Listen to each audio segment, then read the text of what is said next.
Merci Christophe. Pendant ce temps-là, donc nos invités sont arrivés. On va les présenter, peut-être Marie-Sophie. Absolument, je commence. Christian Piquet de la gauche unitaire, un des cofondateurs du Front de gauche. À ses côtés, Gérard Onesta d'Europe Écologie Les Verts, ancien député européen, et Jean-Jacques Mirassou, Sénateur socialiste. Absolument. À notre droite, Philippe Folliot, vous êtes centriste, issu du Tarn, et on vous connaît bien ici, notamment pour vos affaires, votre gestion des affaires militaires. Elisabeth Pouchelon, vous êtes conseillère régionale de l'UMP, et donc proche de Jean-Luc Moudenc à ce titre. À votre droite, Michel Pélizon, vous êtes la responsable pour la 6e circonscription du Front National, et vous êtes sur la liste de votre candidat. Jean-Pierre Jarton, voilà, à Tournefeuille.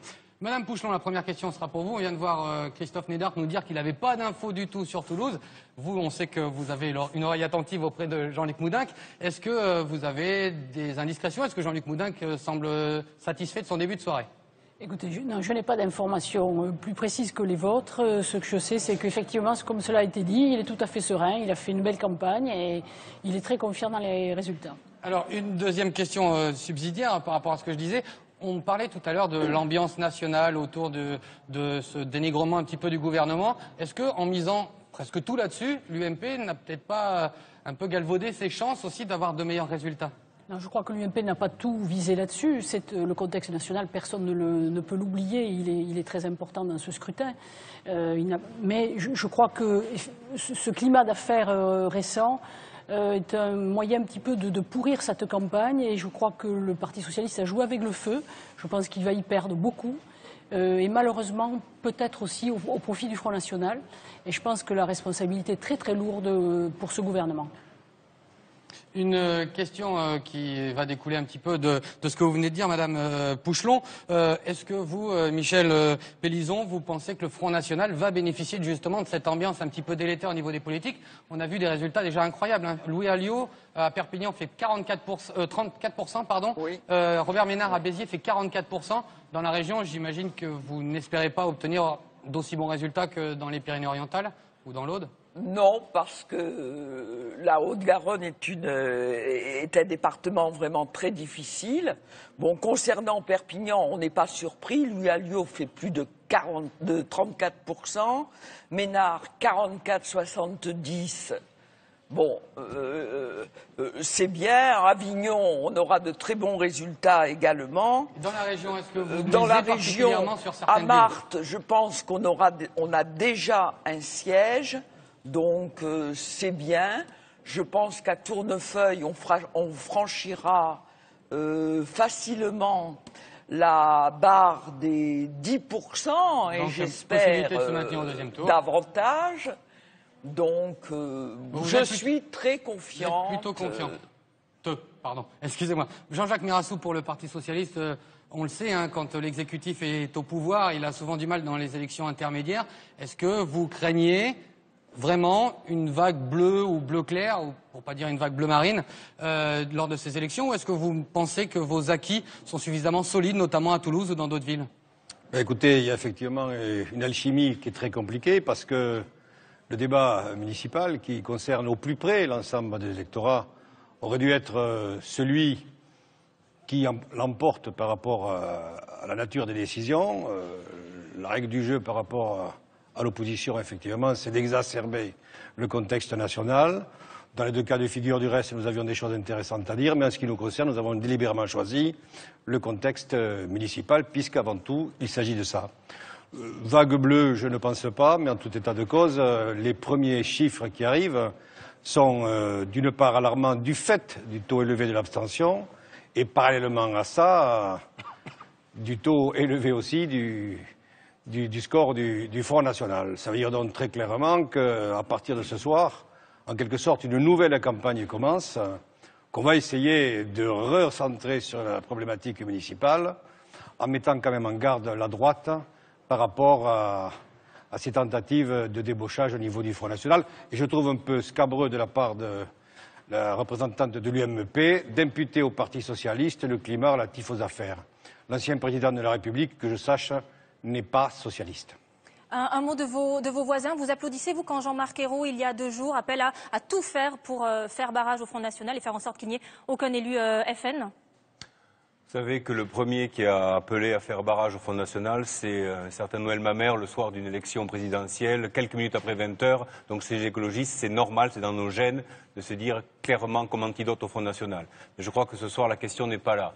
Peut-être qu'en tant qu'écologiste, je vais être satisfait de la soirée, puisque les résultats qui me parviennent, très épars encore, annoncent certainement une des meilleures cuvées pour les écologistes au municipal dans notre région depuis que l'écologie existe. Mais le démocrate qui est au fond de moi est absolument consterné parce que nous dit le taux d'abstention? Le taux d'abstention nous dit que les gens sont écœurés par la politique, écœurés. C'est-à-dire que quand ils sont habitués à voter pour des partis traditionnels, ils ne se déplacent plus, et quand ils se déplacent pour faire des votes que je qualifierais moi d'obscènes, de rejet, xénophobes, je n'ai pas peur des mots, qui sont en train de déstructurer complètement le tissu social. On a des élections quasiment tout le temps en France, élection après élection, les choses ne changent pas. Ce soir dans Lyon, on risque de trouver une France en petits morceaux. Peut-être que le morceau vert sera plus important que le reste. Mais franchement, en tant que démocrate, je ne peux pas être satisfait des premiers échos qui nous arrivent des urnes. Christian Piquet, Gérard Onesta nous disait que les petits partis, je mets ça bien évidemment entre guillemets, s'en sortent plutôt bien du côté du front de gauche. Vous espérez quoi donc dans ces élections? Vous aussi tirez votre épingle du feu, de ce feu un peu brûlant qui chauffe les derrières de nos politiques, notamment au niveau judiciaire? Écoutez, à ce stade et en ayant la prudence d'observer des résultats qui ne sont pour le moment que parcellaires, je peux dire qu'en effet, dans toute une série d'endroits, j'ai vu les résultats de mon ami Marie-Pierre Vieux à Tarbes, les échos qui m'arrivent de Montauban montrent une progression, effectivement, des candidats et des listes du front de gauche.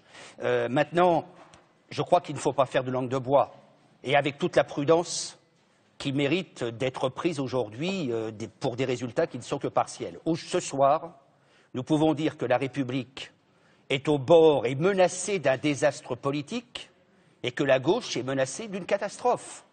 Le désastre politique, c'est, je partage ce que vient de dire Gérard Onesta, le désastre politique, c'est l'abstention. Plus de 15 millions de nos concitoyens qui s'abstiennent, tout simplement parce que de scrutin en scrutin, ils s'aperçoivent qu'on piétine leurs votes et leurs attentes. Et la catastrophe à gauche, c'est le fait qu'aujourd'hui, la politique mise en œuvre à l'échelon national démobilise profondément parce que l'abstention touche d'abord les quartiers et les villes populaires et d'abord l'électorat de gauche. Donc ça signifie que la politique mise en œuvre à l'échelon national, quels que soient même les programmes défendus par les listes de gauche au plan local, la politique mise en œuvre au plan national démobilise et divise profondément la gauche. Et le résultat, eh bien, c'est que une droite dont le pays n'a pas particulièrement envie, quand on regarde bien, une droite est en position aujourd'hui de tirer les marrons du feu, et que l'extrême droite, et là il y a un véritable enjeu, l'extrême droite est en train de s'enraciner. Et là, il y a un vrai danger pour la République. Alors, Christian Piquet a parlé de désastre politique. Pour vous, Philippe Folliot, député centriste du Tarn, il est où le désastre politique ce soir? L'abstention, la montée du FN? Est-ce que vous partagez la même analyse? Écoutez, je crois que l'abstention doit être relativisée. Si je prends ma circonscription, dans les 2/3 des communes de ma circonscription, communes rurales, il n'y avait qu'une seule liste. Donc, en fonction de cela, ça n'incite pas à aller. Dans la commune où je viens d'être élu, Saint-Pierre-de-Trévisy, je salue tous les habitants et mes colistiers, eh bien, il y avait 92% de taux de participation. Donc, c'est un phénomène, l'abstention, qui est peut-être très urbain et qui, au niveau rural, doit être tempéré. Quand il y a 2 listes, les citoyens s'intéressent à l'élection. Ensuite, je crois qu'il y a un certain nombre d'enseignements à tirer de cette élection. C'est le score historiquement bas du Parti socialiste. Si je prends l'exemple de la ville d'Albi, où François Hollande avait fait près de 60% des voix au second tour des élections présidentielles, le candidat PS Jacques Valax arrive en seconde position et talonné de près avec aux alentours de 20% de voix. Un score historiquement bas pour le Parti socialiste à Albi.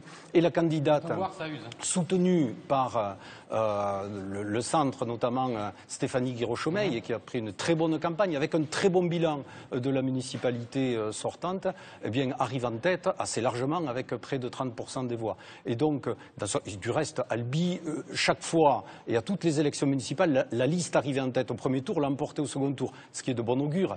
Ensuite, pour les candidats centristes, de très bons scores à Mazamet, des très bons scores à Gaillac, qui est une ville qui peut basculer.